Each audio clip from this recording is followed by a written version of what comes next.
ਦੋਸਤੋ ਪੰਜਾਬੀ ਟ੍ਰਿਬਿਊਨ ਦੇ ਪ੍ਰੋਗਰਾਮ ਵੇਲੇ ਦੀ ਗੱਲ ਵਿੱਚ ਤੁਹਾਡਾ ਸਵਾਗਤ ਹੈ ਤੇ ਮੈਂ ਆਤਿਸ਼ ਗੁਪਤਾ ਤੁਹਾਡੇ ਸਾਹਮਣੇ ਹਾਜ਼ਰ ਹਾਂ ਤੇ ਅੱਜ ਅਸੀਂ ਗੱਲ ਕਰਾਂਗੇ ਰੁਜ਼ਗਾਰ ਦੇ ਸੰਕਟ ਅਤੇ ਸਰਕਾਰਾਂ ਦੇ ਜਵਾਬ ਨੂੰ ਲੈ ਕੇ, ਜਿਸ ਲਈ ਸਾਡੇ ਨਾਲ ਵਿਸ਼ੇਸ਼ ਤੌਰ ਤੇ ਹਾਜ਼ਰ ਨੇ ਪੰਜਾਬੀ ਟ੍ਰਿਬਿਊਨ ਦੇ ਨਿਊਜ਼ ਕੋਆਰਡੀਨੇਟਰ ਸ਼੍ਰੀ ਹਮੀਰ ਸਿੰਘ ਜੀ। ਸਰ, ਤੁਹਾਡਾ ਬਹੁਤ ਬਹੁਤ ਸਵਾਗਤ ਹੈ ਜੀ। ਜੀ ਸ਼ੁਕਰੀਆ। ਹਮੀਰ ਜੀ, ਭਾਰਤ ਦੇਸ਼ ਦੇ ਵਿੱਚ ਨੌਜਵਾਨਾਂ ਨੂੰ ਰੁਜ਼ਗਾਰ ਲਈ ਜਿਹੜੀ ਹੈ ਬਹੁਤ ਹੀ ਜਹਿਦ ਕਰਨੀ ਪੈ ਰਹੀ ਹੈ ਤੇ ਹੁਣ ਕੇਂਦਰੀ ਕੈਬਨਿਟ ਨੇ ਜਿਹੜਾ ਹੈਗਾ ਇੱਕ ਕੌਮੀ NRA ਜਿਹੜਾ ਹੈਗਾ ਬਣਾਉਣ ਨੂੰ ਮਨਜ਼ੂਰੀ ਦੇ ਦਿੱਤੀ ਹੈ, ਜੋ ਕਿ ਸਰਕਾਰੀ ਨੌਕਰੀਆਂ ਲਈ ਸਾਂਝਾ ਟੈਸਟ ਲਵੇਗੀ। ਇਸ ਪਿੱਛੇ ਕੇਂਦਰ ਸਰਕਾਰ ਦੀ ਧਾਰਨਾ ਕੀ ਹੈ ਤੇ ਇਹਦੇ ਕੀ ਕੰਮਕਾਜ ਹੋਏਗਾ? ਵੈਸੇ ਤਾਂ ਰੁਜ਼ਗਾਰ ਦਾ ਬਹੁਤ ਵੱਡਾ ਸਵਾਲ ਹੈ, ਉਹਨੂੰ ਐਡਰੈਸ ਨਹੀਂ ਪ੍ਰੋਪਰਲੀ ਕੀਤਾ ਜਾ ਰਿਹਾ, ਕਿਉਂਕਿ ਨਾਲ ਦੀ ਨਾਲ ਇਹ ਖਬਰਾਂ ਛਪੀਆਂ ਨੇ ਸਾਡੇ ਸਾਹਮਣੇ ਨੇ। ਉਹ ਇਹ ਹੈ ਕਿ ਪਿਛਲੇ ਲਾਕਡਾਊਨ ਦੇ ਦੌਰਾਨ ਜੁਲਾਈ ਦੇ ਇਕੱਲਾ ਮਹੀਨੇ ਦੇ ਵਿੱਚ ਹੀ ਲਗਭਗ 2 ਕਰੋੜ ਲੋਕਾਂ ਦੀਆਂ ਨੌਕਰੀਆਂ ਚਲੀਆਂ ਗਈਆਂ ਨੇ, ਜਿਹਦੇ ਚੋਂ 50 ਲੱਖ ਉਹ ਸੀ ਜਿਹੜੇ ਸੈਲਰੀਡ ਕਲਾਸ ਸੀ, ਜਿਨ੍ਹਾਂ ਨੂੰ ਤਨਖਾਹ ਮਿਲਦੀ ਸੀ, ਤਨਖਾਹ 'ਤੇ ਕੰਮ ਕਰਦੇ ਸੀਗੇ। ਅਤੇ ਇਸ ਤੋਂ ਪਹਿਲਾਂ ਵੀ ਲਗਾਤਾਰ ਜਿਹੜੀ ਮਾਰਚ ਤੋਂ ਲੈ ਕੇ ਜਦੋਂ ਦਾ ਲਾਕਡਾਊਨ ਹੋਇਆ, ਜਦੋਂ ਦਾ ਕਾਰੋਬਾਰ ਠੱਪ ਹੋਏ ਨੇ, ਲਗਭਗ 12.5 ਕਰੋੜ ਲੋਕਾਂ ਦੀਆਂ ਜੋਬ ਗਈਆਂ ਨੇ, ਜਿਹੜੀਆਂ ਗੈਰ ਸੰਗਠਿਤ ਖੇਤਰ ਦੇ ਵਿੱਚ ਨੇ, ਜਿਹੜੇ ਕੋਈ ਆਮ ਇੱਧਰ ਉੱਧਰਲੇ ਹੋਰ ਕਿੱਤੇ ਬੰਦੇ ਕਰਦੇ ਸੀ। ਇਸ ਲਈ ਉਹ ਰੁਜ਼ਗਾਰ ਦਾ ਸਵਾਲ ਤਾਂ ਬਹੁਤ ਵੱਡਾ ਸਾਡੇ ਹੈ ਹੀ ਹੈ। ਔਰ ਦੂਜੀ ਗੱਲ ਇਹ ਹੈ ਕਿ ਜਿਹੜਾ ਭਾਰਤ ਸਰਕਾਰ ਨੇ ਇਹ ਫੈਸਲਾ ਕੀਤਾ ਕਿ ਕੌਮੀ ਪੱਧਰ ਦੀ, ਨੈਸ਼ਨਲ ਪੱਧਰ ਦੀ ਇੱਕ ਰਿਕਰੂਟਮੈਂਟ ਜਿਹੜੀ ਏਜੰਸੀ ਜਿਹੜੀ ਬਣਾਉਣੀ ਹੈ, ਅਤੇ ਜਿਹੜੇ ਵੱਖ-ਵੱਖ ਜਿਹੜੇ ਕਹਿੰਦੇ ਨੇ 50 ਤਰ੍ਹਾਂ ਦੇ ਐਗਜ਼ਾਮ ਹੁੰਦੇ ਨੇ, ਇਹਦੀ ਕਿਹਾ ਇਹ ਗਿਆ ਕਿ ਉਹਨਾਂ ਨੂੰ ਅਸੀਂ ਇੱਕ ਢਾਂਚੇ ਦੇ ਅੰਦਰ ਲਿਆਉਣਾ ਹੈ ਤਾਂ ਕਿ ਜਿਹੜੇ ਵਿਦਿਆਰਥੀ ਨੇ ਜਾਂ ਜਿਹੜੇ ਜੋਬ ਮੰਗਣ ਵਾਲੇ ਨੇ ਉਹਨਾਂ ਨੂੰ ਅਲੱਗ-ਅਲੱਗ ਜਗ੍ਹਾ ਅਪਲਾਈ ਨਾ ਕਰਨਾ ਪਵੇ। ਪਰ ਇਹਦੇ ਵਿੱਚ ਵੀ ਉਹੀ ਜਿਹੜੇ ਬਾਕੀ ਦੇ ਆਰਡੀਨੈਂਸ, ਬਾਕੀ ਕਾਨੂੰਨਾਂ ਦੀ ਇੱਕ ਮਾਈਂਡ ਸੈੱਟ ਜਿਹੜਾ ਹੈ ਤਾਕਤਾਂ ਦਾ ਉਹਨੂੰ ਇਕੱਠੇ ਕਰਨ ਦਾ ਇੱਕ ਜਗ੍ਹਾ ਉਸ ਲੈਵਲ ਦਾ ਨਜ਼ਰ ਆਉਂਦਾ। ਜਿਵੇਂ ਸਿੱਖਿਆ 'ਚ ਇਹਨਾਂ ਨੇ ਆਲ ਇੰਡੀਆ ਲੈਵਲ 'ਤੇ ਇੱਕ national commission on education, higher education ਬਣਾਉਣ ਦਾ ਇੱਕ ਸਵਾਲ ਹੈ, ਉਵੇਂ ਹੀ ਇਹ ਵੀ ਹੈ। ਔਰ ਇਹਦੇ 'ਚ ਹੁਣ ਤੁਸੀਂ ਦੇਖੋ ਕਿ 3 ਵੱਡੀਆਂ ਭਰਤੀਆਂ ਜਿਹੜੀਆਂ ਆਮ ਤੌਰ 'ਤੇ ਹੁੰਦੀਆਂ ਸੀ। ਪਹਿਲੀ ਭਰਤੀ ਇਹ ਸੀ ਕਿ ਜਿਵੇਂ ਬੈਂਕਿੰਗ ਦਾ ਸਵਾਲ ਹੈ, ਬੈਂਕ ਆਪਣੇ ਪੱਧਰ 'ਤੇ ਇੱਕ ਟੈਸਟ ਲੈਂਦੀ ਹੈ, ਕਿਉਂਕਿ ਬੈਂਕਾਂ ਦੇ ਵਿੱਚ ਇੱਕ ਅਲੱਗ ਟਾਈਪ ਦੇ ਬੰਦਿਆਂ ਦੀ ਲੋੜ ਹੁੰਦੀ ਹੈ, ਅਲੱਗ ਟਾਈਪ ਦੀ ਕੁਐਸਚਨੀਅਰ ਉਹੋ ਜਿਹੇ ਬੰਦਿਆਂ ਦੀ ਲੋੜ ਆ, ਉਹ ਆਪਣਾ ਲੈਂਦੀ ਹੈ। ਇਸੇ ਤਰ੍ਹਾਂ ਇੱਕ ਸਟਾਫ ਸਿਲੈਕਸ਼ਨ ਕਮਿਸ਼ਨ ਹੈ, ਜਿਹੜਾ ਵੱਖ-ਵੱਖ ਤਰ੍ਹਾਂ ਦੇ ਬੰਦਿਆਂ ਦਾ ਜਿਹੜਾ ਟੈਸਟ ਲੈਂਦਾ ਸੀ, ਅਤੇ ਸਬ ਇੰਸਪੈਕਟਰ ਵਗੈਰਾ ਦਾ ਵੱਖਰਾ ਲੈਂਦਾ ਸੀ ਅਤੇ ਦੂਜਿਆਂ ਦਾ ਵੱਖਰਾ, ਕਿਉਂਕਿ ਲੋੜਾਂ ਹੀ ਵੱਖ-ਵੱਖ ਨੇ ਅਸਲ ਦੇ ਵਿੱਚ। ਇਸੇ ਤਰ੍ਹਾਂ ਰੇਲਵੇ ਬੋਰਡ ਜਿਹੜਾ ਆਪਣਾ ਲੈਂਦਾ ਸੀ। ਹੁਣ ਕੀ ਸਭ ਦਾ ਹੀ ਇੱਕੋ ਟਾਈਪ ਦਾ ਕੁਐਸਚਨੀਅਰ ਹੋਏਗਾ? ਜੇ ਲੋੜਾਂ ਵੱਖ-ਵੱਖ ਨੇ ਤਾਂ ਇੱਕੋ ਟਾਈਪ ਦਾ ਜਿਹੜਾ ਕੁਐਸਚਨੀਅਰ ਹੈ ਜਾਂ ਇੱਕੋ ਟਾਈਪ ਦਾ ਜਿਹੜਾ ਟੈਸਟ ਸਿਸਟਮ ਹੈ, ਇਹ ਕਿਵੇਂ ਉਸ ਲੋੜ ਦੇ ਲਈ ਜਿਹੜੇ ਯੋਗ ਬੰਦੇ ਲੱਭਣ ਦੇ ਵਿੱਚ ਉਸ ਤਰ੍ਹਾਂ ਦਾ ਕਾਮਯਾਬ ਹੋਏਗਾ? ਜਾਂ ਮੈਨੂੰ ਲੱਗਦਾ ਬਰਡਨ ਸਗੋਂ ਜ਼ਿਆਦਾ ਹੋਏਗਾ, ਕਿਉਂਕਿ ਰਲੇ ਮਿਲੇ ਕੁਐਸਚਨ ਜਿਹੜੇ ਉਸ ਲੈਵਲ ਦੇ ਪਾਉਣ ਦੀ ਕੋਸ਼ਿਸ਼ ਉਸ ਲੈਵਲ ਦੀ ਹੋਏਗੀ। ਦੂਜੀ ਗੱਲ ਇਹ ਹੈ ਕਿ ਇਸ ਦੇ ਵਿੱਚ ਸਾਰਾ ਔਨਲਾਈਨ ਟੈਸਟਿੰਗ ਦਾ ਇੱਕ ਸਿਸਟਮ ਕੀਤਾ ਗਿਆ। ਇਸ ਦੇਸ਼ ਦੇ ਵਿੱਚ ਜਦੋਂ ਤੁਸੀਂ ਇਹ ਮੰਨਦੇ ਹੋ ਕਿ ਅਜੇ ਵੀ ਲਗਭਗ 70% ਦੇ ਕਰੀਬ ਲੋਕ ਪਿੰਡਾਂ 'ਚ ਰਹਿੰਦੇ ਨੇ, ਅਤੇ ਜਿੱਥੇ ਨੈੱਟ ਦੀ ਪ੍ਰੋਬਲਮ ਆਉਣ, ਹੁਣੇ ਪੜ੍ਹਾਈ ਦਾ ਦੇਖ ਲਓ ਜਿਹੜਾ ਡਾਟਾ ਆ ਰਿਹਾ, ਈਵਨ ਸੈਂਟਰਲ ਲੈਵਲ ਦਾ ਡਾਟਾ ਇਹ ਹੈ ਕਿ 27% ਬੱਚਿਆਂ ਕੋਲ ਤਾਂ ਫੋਨ ਹੀ ਹੈ ਨਹੀਂ, ਜਿਨ੍ਹਾਂ ਨੂੰ ਤੁਸੀਂ ਇਹ ਕਹਿੰਦੇ ਹੋ।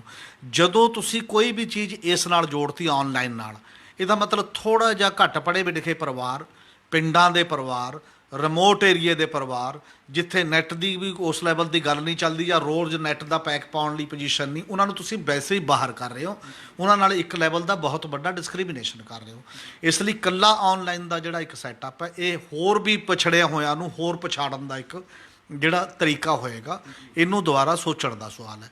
ਔਰ ਨਾਲ ਹੀ ਇਹਦੇ 'ਚ ਇਹ ਕਹਿ ਦਿੱਤਾ ਗਿਆ ਕਿ ਜੇਕਰ ਅਸੀਂ 1.25 ਲੱਖ ਨੌਕਰੀ ਲਗਭਗ ਇਹ ਤਿੰਨੇ ਜਿਹੜੇ ਟੈਸਟ ਸੀ ਪਹਿਲਾਂ ਵਾਲੇ, ਉਹ ਇਹਦੇ ਲਈ ਕੱਢਦੇ ਨੇ ਹਰ ਸਾਲ, ਅਤੇ 2.5 ਕਰੋੜ ਜੋਬ ਮੰਗਣ ਵਾਲੇ ਨੇ। ਤੁਸੀਂ ਇਹ ਗੈਪ ਦੇਖੋ ਕਿ ਉਹ ਆਪ ਹੀ ਕਹਿੰਦੇ ਨੇ ਆਪਣਾ ਡਾਟਾ ਕਿ ਮੰਗਣ ਵਾਲੇ 2.5 ਕਰੋੜ ਨੇ ਸਾਲ 'ਚ, ਅਤੇ ਦੇਣ ਵਾਲਾ ਜਿਹੜਾ 1.25 ਲੱਖ ਨਿਕਲਦਾ। ਅਸੀਂ ਪਹਿਲਾਂ ਇੱਕ ਕੰਮ ਕਰ ਦਾਂਗੇ, ਛਾਨਣੀ ਲਾ ਦਾਂਗੇ, ਉਹਦੇ 'ਚੋਂ ਕੁਝ ਕੱਢ ਕੇ ਉਹਨਾਂ ਨੂੰ ਦੇ ਦਾਂਗੇ, ਉਹ ਆਪਣੇ ਸਿਲੈਕਸ਼ਨ ਲਈ ਟੈਸਟ ਇੱਕ ਹੋਰ ਕਰ ਲੈਣ, ਸਿਲੈਕਸ਼ਨ ਦਾ ਅੰਤਮ ਟੈਸਟ। ਇਹਦਾ ਮਤਲਬ ਇਹ ਹੈ ਕਿ ਪਹਿਲੀ ਗੱਲ ਤਾਂ ਕਿ ਬਹੁਤ ਵੱਡੇ ਪੱਧਰ 'ਤੇ ਬੇਰੁਜ਼ਗਾਰੀ ਇਹ 'ਚੋਂ ਸਾਬਤ ਹੋ ਰਹੀ ਹੈ ਕਿ ਉਹਦੇ ਨਾਲ ਉਹਦਾ ਕੀ ਕਰਨਾ ਹੈ, ਉਹਦੇ ਬਾਰੇ ਇੱਕ ਪਲਾਨ ਉਸ ਲੈਵਲ ਦੀ ਨਹੀਂ ਆ ਰਹੀ ਹੈ। ਇਹ ਸੋਚਣਾ ਚਾਹੀਦਾ ਕਿ ਰੁਜ਼ਗਾਰ ਕਿੰਨਾ ਆਊਗਾ, ਕਿਵੇਂ ਆਊਗਾ, ਅਤੇ ਕਿੰਨੇ ਪੈਦਾ ਹੋਣੇ ਚਾਹੀਦੇ ਨੇ, ਅਤੇ ਕਿਉਂ ਪੈਦਾ ਨਹੀਂ ਹੋ ਰਹੇ, ਕਿਹੜੇ ਖੇਤਰ 'ਚ ਹੋਣਗੇ। ਇਹਦਾ ਕੋਈ ਬਲਿਊ ਪ੍ਰਿੰਟ ਜਾਂ ਇਸ ਲੈਵਲ 'ਤੇ ਕੋਈ ਸੋਚਿਆ ਉਸ ਲੈਵਲ 'ਤੇ ਨਹੀਂ ਜਾ ਰਿਹਾ। ਔਰ ਦੂਜੀ ਗੱਲ ਫਿਰ ਕੀ ਆ ਰਿਹਾ ਉਹਦੇ ਵਿੱਚ ਸਰਕਾਰੀ ਜੋਬ ਦੇ ਵਿੱਚ, ਉਹ ਇਹ ਆ ਰਿਹਾ ਕਿ ਹੁਣ ਸਟੇਟਾਂ ਫੈਸਲੇ ਕਰਨ ਲੱਗ ਗਈਆਂ ਨੇ, ਕਿਉਂਕਿ ਬੇਰੁਜ਼ਗਾਰੀ ਬਹੁਤ ਵੱਧ ਗਈ। ਸਿਆਸਤਦਾਨ ਤੇ ਵੀ ਦਬਾਅ ਹੈ ਉੱਥੋਂ ਦਾ। ਮੱਧ ਪ੍ਰਦੇਸ਼ ਦੇ ਚੀਫ ਮਿਨਿਸਟਰ ਨੇ ਚੌਹਾਨ ਨੇ, ਉਹਨੇ ਇਹ ਕਹਿਤਾ, ਹੁਣ ਇੱਕ ਫੈਸਲਾ ਕਰਤਾ ਕਿ ਸਾਡੀਆਂ ਜਿਹੜੀਆਂ ਨੌਕਰੀਆਂ ਨੇ ਮੱਧ ਪ੍ਰਦੇਸ਼ ਦੀਆਂ, ਅੱਗੇ ਨੂੰ ਅਸੀਂ ਕਾਨੂੰਨ ਬਣਾ ਰਹੇ ਹਾਂ ਕਿ ਉਹ ਮੱਧ ਪ੍ਰਦੇਸ਼ ਦੇ ਬੱਚਿਆਂ ਲਈ ਹੋਣਗੀਆਂ, ਬਾਹਰਲਿਆਂ ਲਈ ਨਹੀਂ ਹੋਣਗੀਆਂ। ਔਰ ਇਸੇ ਤਰ੍ਹਾਂ ਹਰਿਆਣਾ ਨੇ ਇੱਕ ਪ੍ਰਾਈਵੇਟ ਖੇਤਰ ਦੀਆਂ ਨੌਕਰੀਆਂ ਦੇ ਵਿੱਚ ਇੱਕ ਆਰਡੀਨੈਂਸ ਕੀਤਾ ਹੋਇਆ ਹੈ, ਆਰਡੀਨੈਂਸ ਕਰ ਦਿੱਤਾ ਗਿਆ ਸੀ ਕਿ 70% ਨੌਕਰੀਆਂ ਕੇਵਲ ਹਰਿਆਣਵੀਆਂ ਨੂੰ ਮਿਲਣਗੀਆਂ, ਜਿਹੜਾ ਕਿ ਗਵਰਨਰ ਨੇ ਕੈਬਨਿਟ ਦਾ ਇੱਕ ਆਰਡੀਨੈਂਸ ਨਹੀਂ ਅਪਰੂਵ ਕੀਤਾ ਤੇ ਉਹਨੂੰ ਪ੍ਰੈਜ਼ੀਡੈਂਟ ਨੂੰ ਭੇਜਤਾ। ਹਜੇ ਕਿਹਾ ਜਾਂਦਾ ਕਿ ਅੰਦਰੋਂ ਬੀਜੇਪੀ ਸ਼ਾਇਦ ਇਹਦੇ ਨਾਲ ਸਹਿਮਤ ਨਹੀਂ ਹੈ। ਇਹ ਡਿਪਟੀ ਚੀਫ ਮਿਨਿਸਟਰ ਜਿਹੜਾ ਦੁਸ਼ਯੰਤ ਚੌਟਾਲਾ ਦਾ ਇੱਕ ਪ੍ਰਪੋਜ਼ਲ ਉਸ ਲੈਵਲ ਤੇ ਸੀਗੀ। ਇਦੋਂ ਪਹਿਲਾਂ ਇਹ ਸਾਰੀਆਂ ਗੱਲਾਂ ਗੁਜਰਾਤ ਤੋਂ ਲੈ ਕੇ ਤੇ ਵੱਖ-ਵੱਖ ਤਰ੍ਹਾਂ ਮਤਲਬ ਹਿਮਾਚਲ ਤੋਂ ਲੈ ਕੇ ਸਾਰੇ ਉਹਨਾਂ ਨੇ ਕੀਤੀਆਂ ਨੇ।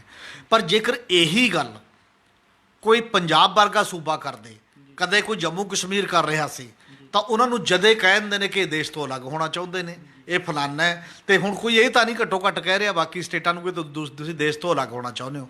ਮੇਰਾ ਖਿਆਲ ਹੈ ਕਿ ਜੰਮੂ ਕਸ਼ਮੀਰ ਦੇ ਵਿੱਚ ਵੀ ਹੁਣ ਜਿਹੜਾ ਸਾਹਮਣੇ ਆਇਆ 1 ਸਾਲ ਬਾਅਦ, ਜੰਮੂ ਡਿਵੀਜ਼ਨ ਦੇ ਲੋਕ ਜਿਹੜੇ ਇਹ ਮੰਗ ਕਰਦੇ ਸੀ ਕਿ ਅਸੀਂ ਤਾਂ ਜੀ ਅਲੱਗ ਹਾਂ ਤੇ ਸਾਨੂੰ ਅਲੱਗ ਸਟੇਟ ਮਿਲਣੀ ਚਾਹੀਦੀ ਹੈ, ਤੇ ਈਵਨ ਲਦਾਖ ਵਾਲੇ ਜਿਹੜੇ ਕਹਿੰਦੇ ਸੀ ਯੂਨੀਅਨ ਟੈਰੀਟਰੀ ਹੋਣੀ ਚਾਹੀਦੀ ਹੈ, ਉਹਨਾਂ ਨੇ ਵੀ ਇਹ ਖਦਸ਼ਾ ਪ੍ਰਗਟ ਕੀਤਾ ਹੈ ਕਿ ਹੌਲੀ ਹੌਲੀ ਆ ਕੇ ਕਿਤੇ ਸਾਡਾ ਰੁਜ਼ਗਾਰ ਦੂਜੇ ਬਾਹਰਲੇ ਬੰਦੇ ਖੋਹ ਨਾ ਲੈਣ, ਕਿਉਂਕਿ ਜਿੰਨਾ ਕੁ ਰੁਜ਼ਗਾਰ ਹੈ ਇੱਕ ਤਾਂ ਸਾਡਾ ਵਾਤਾਵਰਨ ਖਰਾਬ ਕਰਨਗੇ, ਉਹਨਾਂ 'ਚ ਵੀ ਇਹ ਖਦਸ਼ਾ ਹੈ।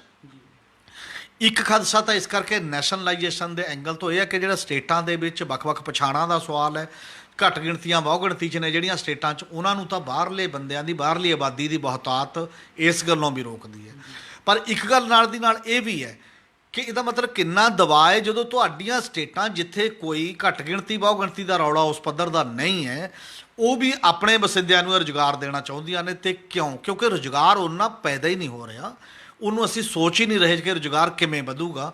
ਇਸੇ ਕਰਕੇ ਪੰਜਾਬ ਦੀ ਸਰਕਾਰ ਤੁਸੀਂ ਦੇਖੋ ਕਿ ਪਿਛਲੇ ਦਿਨਾਂ ਦੇ ਵਿੱਚ ਇੱਕ ਤਜਵੀਜ਼ ਸੀ, ਬਿਜਲੀ ਬੋਰਡ 'ਚ 75,000 ਤੋਂ ਜ਼ਿਆਦਾ ਪੋਸਟ ਸੀ, 40,000 ਤੁਸੀਂ ਕਹਿੰਦਾ ਨਹੀਂ ਭਰਨੀ, ਕੈਂਸਲ ਹੋ ਗਈ।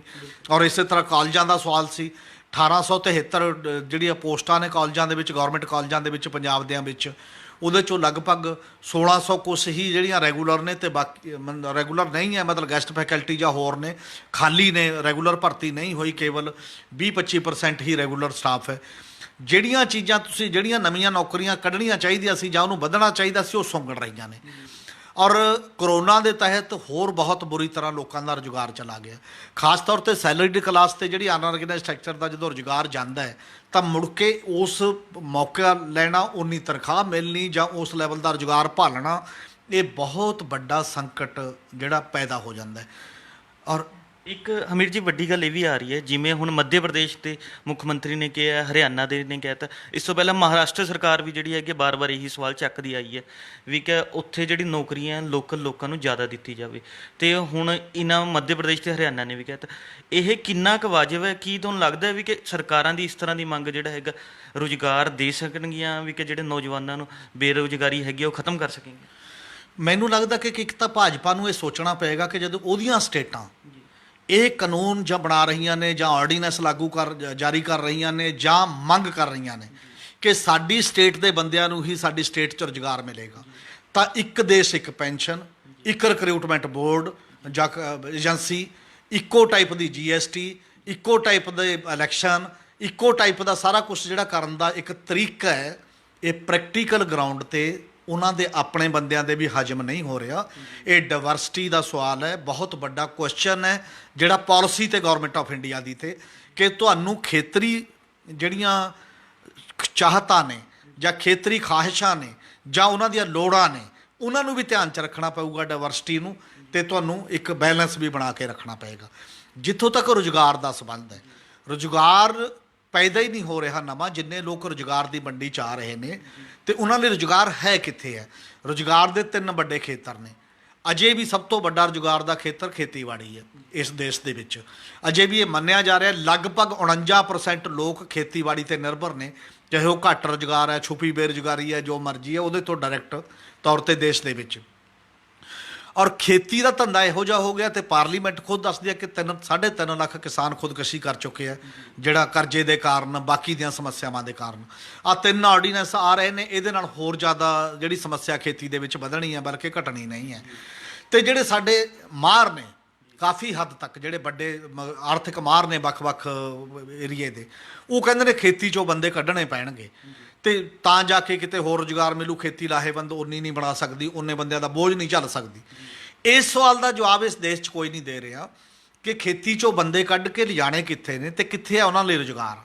ਉਹਨਾਂ ਲਈ ਰੁਜ਼ਗਾਰ ਜੇਕਰ ਤੁਸੀਂ ਸਮਝਦੇ ਹੋ ਕਿ ਗੌਰਮੈਂਟ ਖੇਤਰ 'ਚ ਹੈ, ਗੌਰਮੈਂਟ ਪਹਿਲਾਂ ਹੀ ਪਾਬੰਦੀਆਂ ਲਾ ਰਹੀ ਹੈ, ਨਵਾਂ ਰੁਜ਼ਗਾਰ ਨਹੀਂ ਪੈਦਾ ਹੋ ਰਿਹਾ। ਜੇ ਤੁਸੀਂ ਕਹਿ ਰਹੇ ਹੋ ਕਿ ਸਰਵਿਸ ਖੇਤਰ ਦੇ ਵਿੱਚ ਹੈ, ਸਰਵਿਸ ਖੇਤਰ ਦੇ ਵਿੱਚ ਜਿਹੜੀ ਆ ਪ੍ਰਾਈਵੇਟਾਈਜ਼ ਸਿਸਟਮ ਦੇ ਵਿੱਚ ਥੋੜ੍ਹਾ ਬਹੁਤ ਰੁਜ਼ਗਾਰ ਪੈਦਾ ਹੋ ਰਿਹਾ ਹੈ, ਉਹ ਦੇ ਕੀ ਰਹੇ ਨੇ ਲੋਕਾਂ ਨੂੰ। ਜੋ ਉਹਨਾਂ ਦੇ ਸਕੂਲਾਂ ਦਾ ਬਹੁਤ ਵੱਡਾ ਤੇ ਉਹਨਾਂ ਦੇ ਹਸਪਤਾਲਾਂ ਦਾ ਉਹ ਹੀ 5-5 10 7-7 ਹਜ਼ਾਰ, ਜਿਹਦੇ ਨਾਲ ਜ਼ਿੰਦਗੀ ਨਹੀਂ ਜੋਈ ਜਾ ਸਕਦੀ ਔਰ ਜਿਹਦੇ ਨਾਲ ਕੋਈ ਸੋਸ਼ਲ ਸਿਕਿਉਰਿਟੀ ਦਾ ਨੈਟਵਰਕ ਨਹੀਂ, ਕੋਈ ਗਰੰਟੀ ਨਹੀਂ ਹੈ ਕਿਸੇ ਟਾਈਪ ਦੀ। ਔਰ ਤੀਜੀ ਗੱਲ ਇਹਦੇ ਵਿੱਚ ਇਹ ਹੈ ਕਿ ਤੁਸੀਂ ਕਹਿ ਰਹੇ ਹੋ ਕਿ ਇੰਡਸਟਰੀ ਦੇ ਵਿੱਚ, ਹੁਣ ਇੰਡਸਟਰੀ ਦੇ ਵਿੱਚ ਵੀ ਲਗਾਤਾਰ ਰੁਜ਼ਗਾਰ ਘਟ ਰਿਹਾ ਹੈ ਔਰ ਲਗਾਤਾਰ ਬਲਕਿ ਬੰਦੇ ਕੱਢੇ ਜਾ ਰਹੇ ਨੇ, ਕਿਉਂਕਿ ਜਿਵੇਂ ਜਿਵੇਂ ਟੈਕਨੋਲੋਜੀ ਵੱਧ ਰਹੀ ਹੈ, ਜਿਹਨੂੰ ਮਸਨੂਈ ਬੌਧਿਕਤਾ ਕਹਿੰਦੇ ਆ, ਆਰਟੀਫਿਸ਼ਲ ਇੰਟੈਲੀਜੈਂਸ, ਔਰ ਜਿਹੜਾ ਆਟੋਮਾਈਜੇਸ਼ਨ ਆ ਰਹੀ ਹੈ, ਉਹਦੇ ਨਾਲ ਫੈਕਟਰੀਆਂ ਦੇ ਵਿੱਚ ਉਸ ਪੱਧਰ ਦਾ ਕੰਮ ਸ਼ੁਰੂ ਹੋ ਰਿਹਾ ਤੇ ਲੋਕਾਂ ਦੀ ਲੋੜ ਹੀ ਨਹੀਂ ਹੈ। ਇਸੇ ਕਰਕੇ ਦੁਨੀਆ ਦੇ ਵਿੱਚ ਜਿਹੜਾ ਇੱਕ ਨਵੇਂ ਢੰਗ ਨਾਲ ਸੋਚਿਆ ਜਾਣ ਲੱਗਿਆ, ਅਸੀਂ ਅਜੇ ਉਹਦੇ 'ਤੇ ਗੱਲ ਨਹੀਂ ਕਰ ਰਹੇ, ਉਹ ਹੈ ਯੂਨੀਵਰਸਲ ਬੇਸਿਕ ਇਨਕਮ, ਸਰਬ ਵਿਆਪਕ ਬੁਨਿਆਦੀ ਆਮਦਨ ਦਾ ਸਵਾਲ, ਕਿ ਉਹ ਲੋਕਾਂ ਨੂੰ ਘੱਟੋ ਘੱਟ ਗਰੰਟੀ ਕਰਨ ਦੀ ਲੋੜ ਹੈ। ਮਿਸਾਲ ਦੇ ਤੌਰ 'ਤੇ ਸਾਡੇ ਇੱਕ ਵਾਰ ਅਰੁਣ ਜੇਟਲੀ ਨੇ ਕਿਹਾ, ਜਾਂ ਉਦੋਂ ਬਾਅਦ ਵੀ ਥੋੜ੍ਹੀ ਬਹੁਤ ਚਰਚਾ ਹੋਈ ਸੀ ਜਿਹੜੇ ਕੇਂਦਰੀ ਬਜਟ ਦੇ ਵੇਲੇ, 4.25 ਮੈਂਬਰਾਂ ਦਾ ਐਵਰੇਜ ਪਰਿਵਾਰ ਹੈ ਹਿੰਦੁਸਤਾਨ ਦੇ ਵਿੱਚ, ਔਰ 4.25 ਮੈਂਬਰਾਂ ਦੇ ਪਰਿਵਾਰ ਨੂੰ ਮਹੀਨੇ ਦਾ ਘੱਟੋ ਘੱਟ 24,000 ਰੁਪਇਆ ਚਾਹੀਦਾ ਠੀਕ ਜ਼ਿੰਦਗੀ ਜਿਉਣ ਦੇ ਵਾਸਤੇ। ਔਰ ਤੁਹਾਡੇ ਆਪਣੇ ਅੰਕੜੇ ਨਾਲ ਦੀ ਨਾਲ ਇਹ ਕਹਿੰਦੇ ਨੇ ਕਿ ਜਿਹੜੇ ਬੰਦੇ ਨੂੰ 32 ਰੁਪਏ ਸ਼ਹਿਰ ਦੇ ਨੂੰ ਤੇ 28 ਰੁਪਏ ਰੋਜ਼ ਪਿੰਡ ਦੇ ਨੂੰ ਮਿਲਦੇ ਨੇ ਤੇ ਉਹ ਗਰੀਬੀ ਦੀ ਰੇਖਾ ਤੋਂ ਹੇਠਾਂ ਨਹੀਂ ਹੈ। ਤੇ ਇਸੇ ਕਰਕੇ ਲੋਕ ਹੱਸਦੇ ਨੇ, ਲੋਕ ਕਹਿੰਦੇ ਨੇ ਤੇ ਬੰਦੇ ਦੀ ਤਾਂ ਤੁਸੀਂ 32 ਰੁਪਏ ਕਹਿ ਰਹੇ ਹੋ ਤੇ ਆਪ 32 ਲੱਖ ਦੇ ਜਿਹੜਾ ਬਾਥਰੂਮ 'ਚ ਨਹਾਉਂਦੇ ਹੋ, ਤੇ ਇਹ ਉਹ ਲੋਕ ਫੈਸਲਾ ਕਰਦੇ ਨੇ ਤੇ ਜਿਹੜੇ ਕਹਿੰਦੇ ਨੇ ਗਰੀਬ ਨਹੀਂ ਆ ਅੱਜ ਦੇ ਦੌਰ ਦੇ ਵਿੱਚ। ਇਸ ਕਰਕੇ ਲੋਕਾਂ ਨਾਲ ਇੱਕ ਟਾਈਪ ਦਾ ਮਜ਼ਾਕ ਹੋ ਰਿਹਾ ਹੈ। ਉਹ ਸਾਰੇ ਮਾਮਲੇ ਦੇ ਵਿੱਚ ਇਹ ਸੋਚਣ ਦਾ ਸਵਾਲ ਹੈ ਕਿ ਰੁਜ਼ਗਾਰ ਕਿਵੇਂ ਪੈਦਾ ਹੋਵੇ ਤੇ ਕਿੱਥੇ।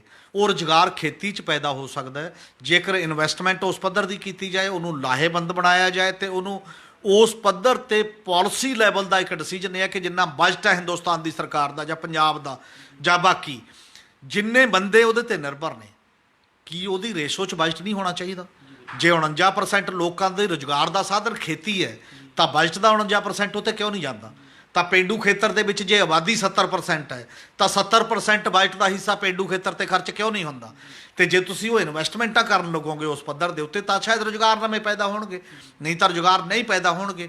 ਨਹੀਂ ਤਾਂ ਫਿਰ ਇਹ ਸਿਸਟਮ ਬਣ ਰਿਹਾ ਜਿਹੜੇ ਰੋਜ਼ ਦੇ ਸਰਵੇ ਆ ਰਹੇ ਨੇ, ਆਕਸਫਾਰਮ ਦਾ ਚਾਹੇ ਬਾਕੀ ਕਿਸੇ ਦਾ, ਕਿ ਕੁਝ ਖਾਸ ਘਰਾਣੇ ਨੇ ਜਿਹੜੇ ਉਹਨਾਂ ਕੋਲ ਹੀ ਸਾਰੀ ਦੌਲਤ ਇਕੱਠੀ ਹੁੰਦੀ ਜਾ ਰਹੀ ਹੈ ਤੇ ਬਾਕੀ ਬੰਦੇ ਨੇ ਜਿਹੜੇ ਉਹ ਬੇਚੈਨ ਔਰ ਉਹ ਗੜਬੜ ਨੂੰ ਜਨਮ ਦਿੰਦੇ ਨੇ। ਇਹਦੇ ਨਾਲ ਜਿਸ ਲੈਵਲ ਦਾ ਸਮਾਜਿਕ, ਆਰਥਿਕ ਤੇ ਸਿਆਸੀ ਉਥਲ-ਪੁਥਲ ਹੋਏਗੀ ਉਹ ਸ਼ਾਇਦ ਕਿਸੇ ਨੂੰ ਸਮਝ ਨਹੀਂ ਆ ਰਹੀ। ਔਰ ਜੇਕਰ ਅਮਰਿੰਦਰ ਸਿੰਘ ਇਹ ਕਹਿੰਦੇ ਨੇ ਵੀ SYL ਤੇ ਪਾਣੀਆਂ ਝੱਗ ਲੱਗ ਜਾਏਗੀ ਤਾਂ ਰੁਜ਼ਗਾਰ ਦੇ ਮੁੱਦੇ ਤੇ ਵੀ ਪਾਣੀਆਂ ਝੱਗ ਲੱਗਣ ਜਾ ਰਹੀ ਹੈ। ਇਹ ਵੀ ਸੋਚਣਾ ਚਾਹੀਦਾ। ਉਹ ਯੂਥ ਹੈ ਜਿਹਨੂੰ ਤੁਸੀਂ ਕਦੇ ਨਸ਼ੇ ਤੇ ਲਾ ਦਿੰਦੇ ਹੋ, ਕਦੇ ਕਹਿੰਦੇ ਹੋ ਵੀ ਅਸੀਂ ਤੁਹਾਡੀ ਮਦਦ ਕਰਦੇ ਹਾਂ, ਵਿਦੇਸ਼ ਦੌੜ ਜਾਓ, ਤੇ ਇੱਥੇ ਉਜਾੜੇ ਦਾ ਆਧਾਰ ਤਿਆਰ ਕਰ ਰਹੇ ਹੋ।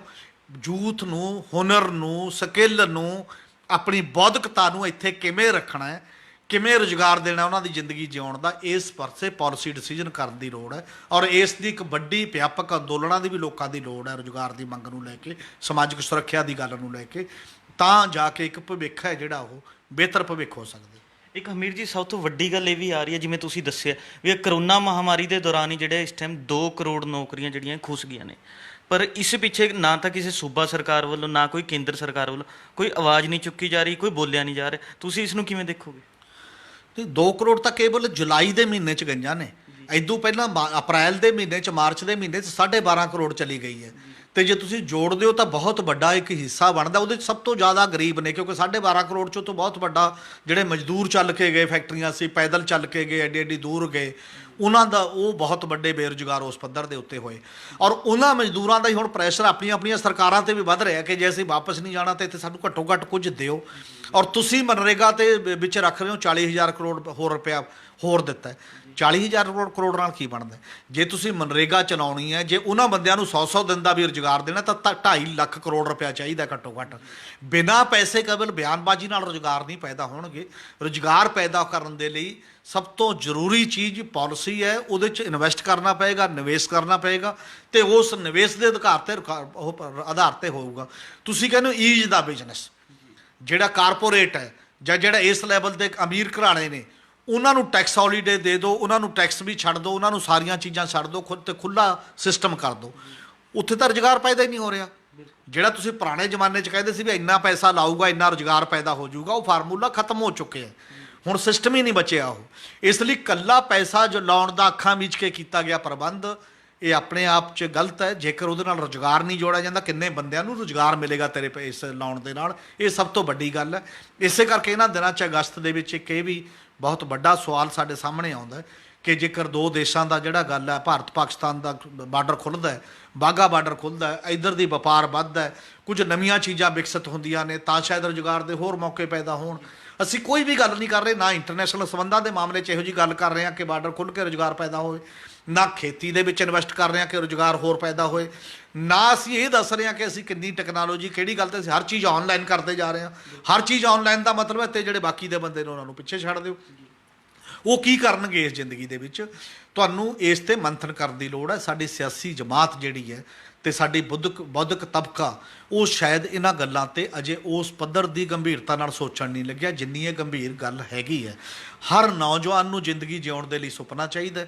ਸੁਪਨੇ ਲਈ ਉਹਦੇ ਲਈ ਮਿਨੀਮਮ ਟਾਈਪ ਦਾ ਜ਼ਿੰਦਗੀ ਜਿਉਣ ਦੀਆਂ ਲੋੜਾਂ ਦੇ ਵਾਸਤੇ ਰੁਜ਼ਗਾਰ ਚਾਹੀਦਾ। ਅਤੇ ਜੇ ਉਹ ਰੁਜ਼ਗਾਰ ਨਹੀਂ ਹੈ, ਫਿਰ ਉਹ ਜਾਂ ਨਸ਼ਿਆਂ 'ਚ ਜਾਂਦਾ ਹੈ, ਜਾਂ ਉੱਜੜ ਜਾਣਾ ਚਾਹੁੰਦਾ ਹੈ, ਜਾਂ ਗੈਂਗਸਟਰ ਬਣਦਾ ਹੈ, ਜਾਂ ਕਿਤੇ ਵੀ ਅਨਰੈਸਟ ਦਾ ਹਿੱਸਾ ਬਣ ਜਾਂਦਾ ਹੈ। ਤੁਸੀਂ ਉਹਦੀ ਜ਼ਿੰਦਗੀ ਬਰਬਾਦ ਕਰ ਰਹੇ ਹੋ। ਇਹ ਸਰਕਾਰਾਂ ਦੀ ਜ਼ਿੰਮੇਵਾਰੀ ਹੈ। ਤੁਸੀਂ ਵਾਅਦਿਆਂ ਨਾਲ ਸਰਕਾਰਾਂ ਚਾਹੁੰਦੇ ਹੋ ਕਿ ਅਸੀਂ ਰੁਜ਼ਗਾਰ ਦੇਵਾਂਗੇ। ਅਮਰਿੰਦਰ ਸਿੰਘ ਨੇ ਘਰ ਘਰ ਰੁਜ਼ਗਾਰ ਦੀ ਗੱਲ ਕੀਤੀ ਸੀ, ਤੇ ਉਹ ਰੁਜ਼ਗਾਰ ਕਿੱਥੇ ਹੈ? ਤੇ ਸਗੋਂ ਜਿਹੜੇ ਉੱਜੜ ਗਿਆ ਰੁਜ਼ਗਾਰ ਕਰੋਨਾ 'ਚ, ਉਹ ਵੀ ਦੁਬਾਰਾ ਕਿਵੇਂ ਆਏ? ਤੁਹਾਡੇ ਕੋਲ ਕੋਈ ਪ੍ਰਪੋਜ਼ਲ ਨਹੀਂ। ਮੋਦੀ ਨੇ 2 ਕਰੋੜ ਹਰ ਸਾਲ ਦੀ ਗੱਲ ਕੀਤੀ ਸੀ, 12.5 ਕਰੋੜ ਬੇਰੁਜ਼ਗਾਰ ਹੋ ਗਿਆ। ਤੁਹਾਡੇ ਕੋਲ ਕੋਈ ਪ੍ਰਪੋਜ਼ਲ ਨਹੀਂ। ਤੁਸੀਂ ਹੋਰਾਂ ਪ੍ਰਪੋਜ਼ਲਾਂ 'ਤੇ ਪਏ ਹੋ। ਤੁਸੀਂ ਇਹੋ ਜਿਹੇ ਆਰਡੀਨੈਂਸ ਜਾਰੀ ਕਰ ਰਹੇ ਹੋ ਨਾ ਇਸ ਸਮੇਂ ਦੇ ਵਿੱਚ, ਇਹੋ ਜਿਹੀਆਂ ਚੀਜ਼ਾਂ ਜਿਹੜਾ ਰੁਜ਼ਗਾਰ ਹੋਰ ਖੋਲ੍ਹੇ, ਰੁਜ਼ਗਾਰ ਦੇਣ ਅਤੇ ਲੋਕਾਂ ਨੂੰ ਪਰੇਸ਼ਾਨ ਕਰਨ ਵਾਲੇ ਪਾਸੇ ਚੱਲ ਰਹੇ ਹੋ। ਬਲਕਿ ਚਾਹੀਦਾ ਇਹ ਹੈ ਕਿ ਇਹਦੇ 'ਤੇ ਮੰਥਨ ਹੋਵੇ, ਓਵਰਆਲ ਚੀਜ਼ਾਂ ਦੇ ਵਿੱਚ ਰੁਜ਼ਗਾਰ ਪੈਦਾ ਕਰਨ ਦੀਆਂ ਕੋਈ ਨਵੀਆਂ ਚੀਜ਼ਾਂ ਲੱਭੀਆਂ ਜਾਣ, ਜਿਹਦੇ ਨਾਲ ਡਿਵੈਲਪਮੈਂਟ ਦਾ ਇਹ ਮਾਡਲ ਜਿੰਨਾ ਚਿਰ ਚੱਲੇਗਾ, ਜਿਹੜਾ ਕੁਦਰਤ ਦੇ ਖਿਲਾਫ ਵੀ ਹੈ ਅਤੇ ਮਨੁੱਖ ਦੇ, ਇਹਦੇ 'ਚ ਸਭ ਨੂੰ ਰੁਜ਼ਗਾਰ ਦੀਆਂ ਸੰਭਾਵਨਾਵਾਂ ਨਹੀਂ ਹੋਣਗੀਆਂ। ਅਲਟੀਮੇਟ ਤਾਂ ਲੋਕਾਂ ਨੂੰ ਇਹ ਸਮਝਣਾ ਪੈਣਾ ਕਿ ਡਿਵੈਲਪਮੈਂਟ ਦਾ ਮਾਡਲ ਬਦਲੇ ਬਿਨਾਂ ਉਹਨਾਂ ਦੀ ਜ਼ਿੰਦਗੀ ਤੇ ਉਹਨਾਂ ਦੇ ਰੁਜ਼ਗਾਰ ਦੇ ਵਸੀਲੇ ਸੰਭਵ ਨਹੀਂ ਹੈ। ਤੇ ਪਰ ਫਾਰ ਦੀ ਟਾਈਮ ਬੀਇੰਗ ਇੱਕ ਪ੍ਰੈਸ਼ਰ ਬਿਲਡ ਕਰਨਾ ਕਿ ਹੁਣ ਇਹ ਰੁਜ਼ਗਾਰ ਇਸੇ ਸਿਸਟਮ 'ਚ ਵੀ ਕਿੰਨਾ ਮਿਲਣਾ ਚਾਹੀਦਾ, ਉਹਦੇ ਬਾਰੇ ਵੀ ਇੱਕ ਬਰਾਡਰ ਕਿਸਮ ਦਾ, ਵਿਆਪਕ ਕਿਸਮ ਦਾ ਇੱਕ ਲਾਮਬੰਦੀ ਦੀ ਲੋੜ ਹੈ। ਇਹ ਸਨ ਪੰਜਾਬੀ ਟ੍ਰਿਬਿਊਨ ਦੇ ਸੀਨੀਅਰ ਪੱਤਰਕਾਰ ਹਮੀਰ ਸਿੰਘ ਜੀ, ਜਿਨ੍ਹਾਂ ਨੇ ਸਾਨੂੰ ਦੱਸਿਆ ਕਿ ਦੇਸ਼ ਦੇ ਵਿੱਚ ਬੇਰੁਜ਼ਗਾਰੀ ਵੱਧਦੀ ਜਾ ਰਹੀ ਹੈ ਅਤੇ ਸਰਕਾਰ ਨੂੰ ਜਿਹੜਾ ਨੌਜਵਾਨਾਂ ਨੂੰ ਰੁਜ਼ਗਾਰ ਦੇਣ ਲਈ ਨਵੀਂ ਪਾਲਿਸੀ, ਨਵੀਂ ਨੀਤੀਆਂ ਬਣਾਉਣ ਦੀ ਲੋੜ ਹੈ। ਕੱਲ੍ਹ ਨੂੰ ਇਸੇ ਸਮੇਂ ਫਿਰ ਮਿਲਾਂਗੇ ਪ੍ਰੋਗਰਾਮ ਵੇਲੇ ਦੀ ਗੱਲ ਵਿੱਚ। ਧੰਨਵਾਦ।